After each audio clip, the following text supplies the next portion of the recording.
वाराणसी में गुरुवार को मिली कोरोना जांच रिपोर्ट के अनुसार 6 कोविड संक्रमित मरीज मिले हैं। बीते 24 घंटे में कोरोना से किसी मरीज की मौत नहीं हुई है। गुरुवार को होम आइसोलेशन से 6 मरीजों को छुट्टी मिली है। वहीं कोविड हॉस्पिटल से किसी मरीज को छुट्टी नहीं मिली है। वाराणसी में तीसरी लहर में अब तक 14,098 पॉजिटिव मरीज मिल चुके हैं। इनमें से 14,040 लोग स्वस्थ हो चुके हैं, जबकि एक्टिव केसों की संख्या 45 है। लक्सा थाना क्षेत्र में प्रॉपर्टी के विवाद में सड़क पर दो पक्षों में जमकर लड़ाई हुई। इस दौरान लाठी डंडा भी चला। फिलहाल एक पक्ष ने लक्सा थाने में तहरीर दी है। इस संबंध में घायल अनिल कुमार यादव ने बताया कि आज सुबह मेरे पिताजी नहाने जा रहे थे। उसी दौरान चाची ने कुछ कहा तो पिताजी ने जवाब दे दिया। उसके जवाब देने पर चाची ने तुरंत चाचा और अपने लड़कों को बुला लिया और मेरी और मेरे पिताजी सहित भाइयों की पिटाई करवा दी। अनिल ने बताया कि इसकी शिकायत लक्सा थाने पर कर दी गई है। पुलिस के अनुसार तहरीर मिली है, आवश्यक कार्रवाई की जाएगी।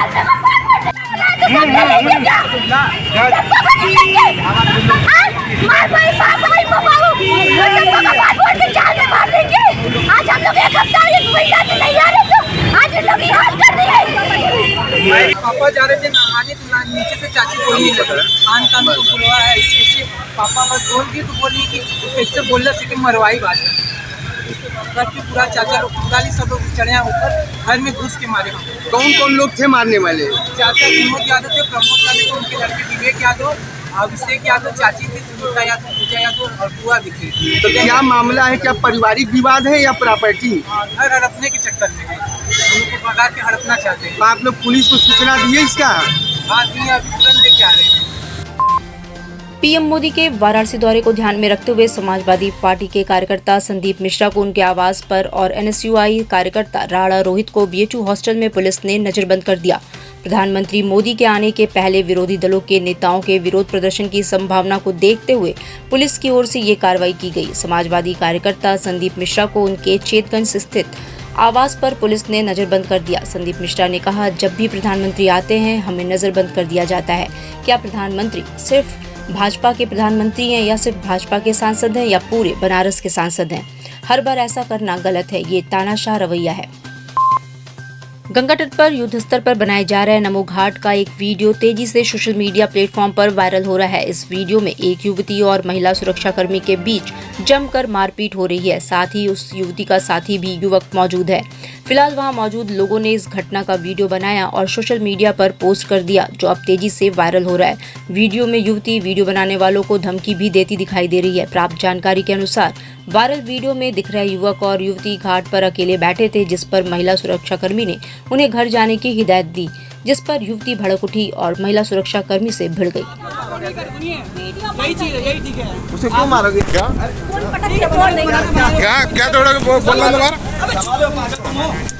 दोबारा बोलना? आपके से बाहर हो रही है भाई। आप क्या ये फोन के मारो इसका है? फोन रखिए अंकल, फेंक देंगे वो आगे।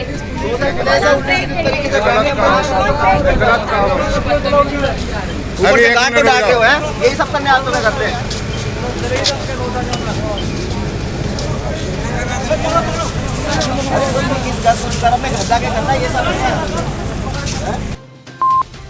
प्रधानमंत्री नरेंद्र मोदी अपने एक दिवसीय वाराणसी दौरे पर दिल्ली बाजार के एलटी कॉलेज स्थित अक्षय पात्र फाउंडेशन के लार्ज किचन का उद्घाटन किए।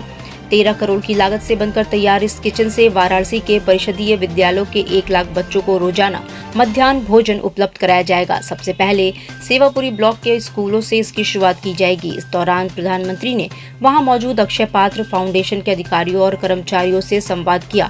साथ ही प्राथमिक परिषदीय विद्यालय से आए 20 बच्चों से भी करीब आधे घंटे तक बातचीत की और उनसे मिड डे मील की पूर्व व्यवस्था और शिक्षा को लेकर बातचीत की। इस दौरान उन्होंने बच्चों से शिव तांडव सुना और योग करने वाले बच्चों की सराहना भी की।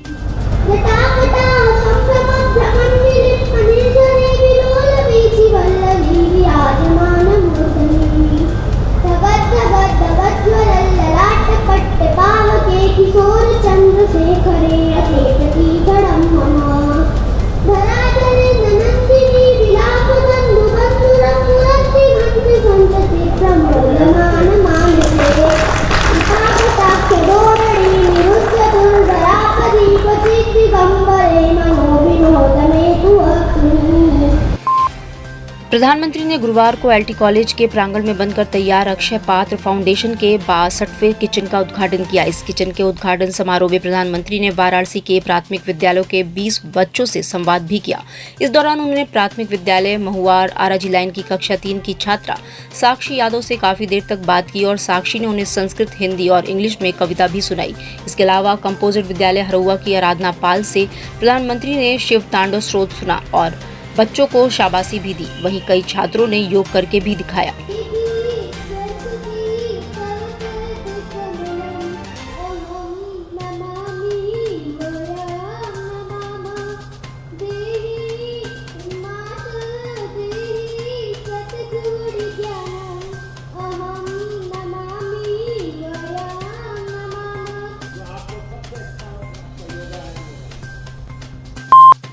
शिक्षा मंत्रालय, विश्वविद्यालय अनुदान आयोग और काशी हिंदू विश्वविद्यालय के बीएचयू के सहयोग से आयोजित 3 दिवसीय अखिल भारतीय शिक्षा समागम का प्रधानमंत्री नरेंद्र मोदी ने उद्घाटन किया। उन्होंने कहा कि सर्व विद्या की राजधानी में शिक्षा और शोध का, विद्या और बोध का इतना बड़ा मंथन जब सर्व विद्या के केंद्र काशी में होगा तो उससे निकलने वाला अमृत देश को नई दिशा देगा। इस दौरान उन्होंने व्यवस्थाओं में कमी और असुविधा के लिए काशी का सांसद होने के नाते क्षमा भी मांगी।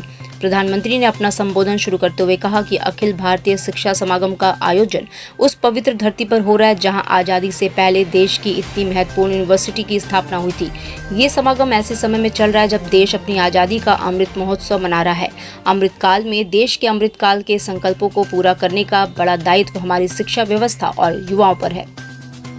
उनके हौसलों के साथ युवा मन जिस दिशा में भी सोचना चाहे, खुले आकाश में जैसे उड़ना चाहे, देश की नई शिक्षा व्यवस्था उसे वैसे ही अवसर उपलब्ध कराए। शिक्षा मंत्रालय, विश्वविद्यालय अनुदान आयोग और काशी हिंदू विश्वविद्यालय के सहयोग से आयोजित 3 दिवसीय अखिल भारतीय शिक्षा समागम में पहुंचे काशी के शिक्षाविदों ने प्रधानमंत्री के उद्बोधन को सराहा। इस दौरान शिक्षकों में काफी उत्साह देखने को मिला। शिक्षा समागम में पहुंचे काशी हिंदू विश्वविद्यालय के विभागाध्यक्ष उपेंद्र नाथ ने कहा कि प्रधानमंत्री ने सभी को ऊर्जावान किया है।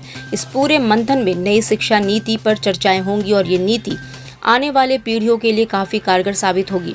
उन्होंने आगे कहा कि वैदिक विज्ञान केंद्र के द्वितीय बिल्डिंग का शुभारंभ आज प्रधानमंत्री नरेंद्र मोदी द्वारा किया गया, जिसके लिए हम उन्हें धन्यवाद देते हैं। वहीं वीकेएम कॉलेज वाराणसी से शिक्षा समागम में आई सुनीता दीक्षित ने बताया कि प्रधानमंत्री जी ने समागम में जो बातें कही वो सभी बातें काफी सही थी। पीएम ने सही कहा है कि बच्चों को केवल एक विषय की तरफ नहीं ढकेलना है, उनके पास कई अवसर और उन्होंने बोला उन सभी चीज़ों से हम सभी सहमत हैं, क्योंकि जैसे हम भी एक टीचर हैं तो जो वो कह रहे हैं बिल्कुल सही बात है कि आजकल जो बच्चों के लिए हमें कई एस्पेक्ट्स की तरफ सोचना है। एक विषय की तरफ केवल ढकेलना नहीं है उनको, उनके पास इतनी अपॉर्चुनिटी होनी चाहिए। सिगरा स्टेडियम अंतर्राष्ट्रीय सुविधाओं से लैस होगा। स्टेडियम में cricket, volleyball, football, shooting range, तैराकी सहित नेशनल सेंटर ऑफ एक्सीलेंस का भी निर्माण होगा। प्रधानमंत्री नरेंद्र मोदी ने गुरुवार को इसका शिलान्यास किया। 8700 करोड़ की लागत से होने वाले स्टेडियम का पुनर्विकास एक आधुनिक इंडोर मल्टी स्पोर्ट्स कॉम्प्लेक्स के रूप में कराया जाएगा। इसमें वाराणसी, पूर्वांचल समेत आसपास के जिलों के खिलाड़ियों में खासा उत्साह है। वाराणसी के अंतर्राष्ट्रीय एथलीट नीलू मिश्रा ने बताया कि वह पिछले 30 सालों से सिगरा स्टेडियम के ट्रैक पर दौड़ रही हैं। उन्होंने बताया कि हमने इस स्टेडियम में वो दिन भी देखे हैं जब हम खुद अपने हाथ से यहाँ पानी डालते थे और स्टेडियम पर रोलर चलाते थे। ओलंपिक्स के 28 में से 22 खेलों के लिए आधुनिक सुविधाएं होंगी। साथ ही यहाँ नेशनल सेंटर फॉर एक्सीलेंस भी होगा, जहाँ वेट लिफ्टिंग, बॉक्सिंग, फेंसिंग और शूटिंग की ट्रेनिंग भी दी जाएगी। खिलाड़ियों के लिए बेहतर अवसर के साथ ही यह खेल परिसर स्थानीय स्तर पर प्रत्यक्ष और अप्रत्यक्ष रोजगार के मौके भी लाएगा। विकास की अविरल धारा से लगातार प्रगति की नई ऊंचाइयां हासिल करती काशी इस स्पोर्ट्स कॉम्प्लेक्स के जरिए अब प्रदेश और देश का सशक्त स्पोर्ट्स हब बनने को पूरी तरह तैयार है। डॉक्टर संपूर्णानंद स्पोर्ट्स स्टेडियम में जनसभा से पहले पीएम मोदी ने काशीवासियों को 1775 करोड़ की सौगात दी। हर हर महादेव के जय घोष के बाद भोजपुरी में भाषण की शुरुआत करते हुए कहा कि 7 वार और 9 त्योहार वाले शहर काशी के सभी लोगों को मेरा प्रणाम है। प्रधानमंत्री ने कहा कि हमारे लिए विकास का अर्थ सिर्फ चमक धमक नहीं है, हमारे लिए विकास का अर्थ है गरीब, दलित, वंचित, पिछड़े, आदिवासी माताएं बहनें सबका सशक्तिकरण। हमारी सरकार ने हमेशा गरीब की समस्याओं का समाधान करने का प्रयास किया है, उसके सुख दुख में साथ देने का भी प्रयास किया है। कोरोना की मुफ्त वैक्सीन से लेकर गरीबों को मुफ्त राशन की व्यवस्था तक सरकार ने आपकी सेवा में कोई कसर नहीं छोड़ा है। पीएम ने विधानसभा चुनाव में हुई जीत पर कहा कि उत्तर प्रदेश के लोगों ने और मेरी काशी के लोगों ने जो समर्थन दिया, उमंग और उत्साह के साथ मेरा जो साथ दिया, इसलिए मैं आज जब चुनाव के बाद पहली बार आपके बीच आया हूं तो आदरपूर्वक काशी वासियों का, उत्तर प्रदेश के वासियों का धन्यवाद करता हूं। 7 वार और 9 त्योहार होला। कहले का मतलब ये हो कि इवा रोज रोज नया नया त्योहार मनावला जाला।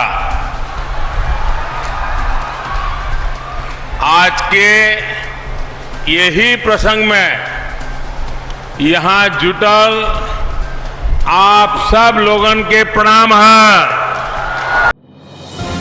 डिजिटल इंडिया का digital new platform live VNS पिछले 7 वर्षों से बनारस की सेवा में। पाइए बनारस के कोने कोने की खबर निष्पक्षता के साथ। लाइव वीएनएस से बनारस की ताज़ा तरीन खबरों के लिए प्ले स्टोर से डाउनलोड कीजिए लाइव वीएनएस ऐप या फॉलो कीजिए लाइव वीएनएस को सोशल मीडिया पर।